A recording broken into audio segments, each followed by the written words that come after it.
Deux jeunes de Verviers, Mathis et Ibrahim, ont été jugés pour participation à des activités d'une organisation terreau plus loin RIST. Ils avaient prévu d'égor plus loin G, un professeur ou plutôt une professeure de religion et de partir combattre les braves garçons au Sahel. Eh oui, là-bas, il y a beaucoup de sable et donc il y a beaucoup de choses à faire. Les deux jeunes ont nié bien sûr les faits, mais des preuves ont été retrouvées chez eux. Les sagouins de pas bien ranger leurs affaires. Et parmi les objets retrouvés, il y avait une lettre d'allégeance à l'État islamique. Cela est bien problématique. Matisse, sachez-le, était déjà connu des autorités pour sa radicalisation. Il avait été suivi et lui-même avait suivi un parcours de déradicalisation. Eh bien, il semble que cela n'ait pas marché des masses. De son côté, Ibrahim était scolarisé dans une école catholique et se faisait appeler le prophète. Eh ben dis donc, on n'est pas sorti du lac, hein, si vous voulez bien croire à ce que je vous dis.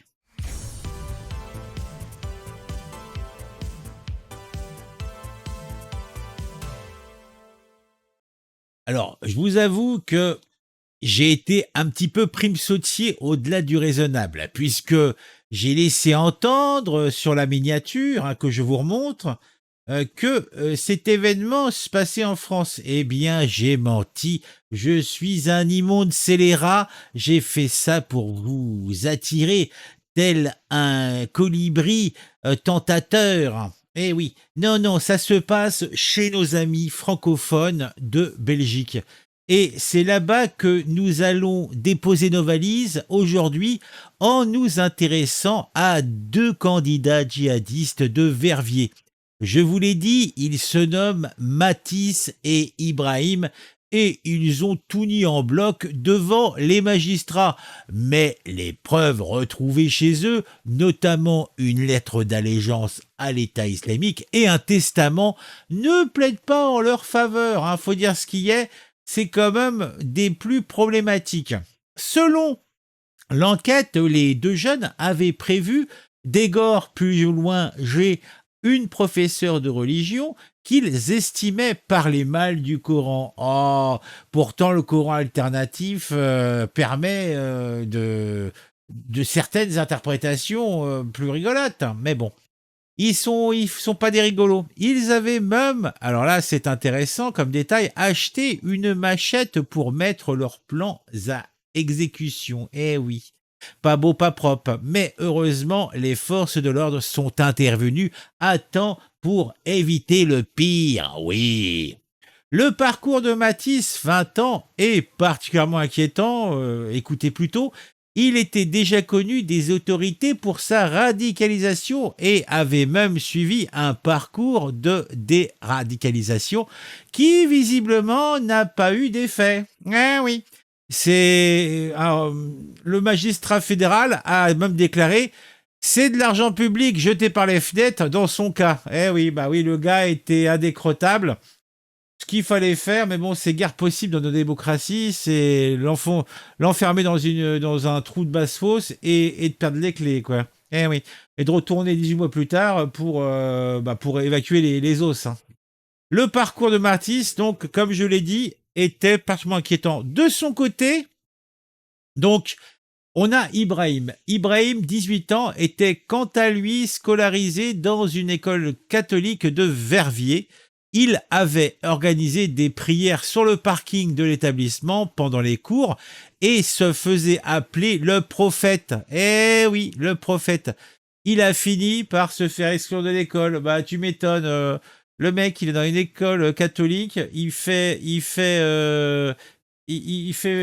faire la prière sur le parking, donc pas la prière catho, des prières musulmanes, sur le parking. Donc c'est normal que ça allait mal finir. En plus, il se fait appeler le prophète, alors t'imagines. Donc, ce dossier a démarré il y a un peu plus d'un an maintenant, en février 2023, à la suite d'une bagarre entre Mathis et des jeunes Turcs. Ce dernier avait déclaré que le tremblement de terre qui venait de toucher la Turquie était une punition divine envers la population qui n'aurait pas suffisamment soutenu l'État islamique. Eh ben dis donc. Les liens entre les deux jeunes ont rapidement été mis à jour. Ils ont brisé leur téléphone à l'arrivée de la police, mais l'enquête a permis de découvrir qu'ils avaient également prévu de partir combattre auprès de groupes terroristes au Sahel pour y mourir en martyrs. Eh ben dis donc, bah, c'est toujours réalisable, hein. Ils ont qu'à faire des conneries en tôle, ils vont se faire dessouder et puis ils seront contents.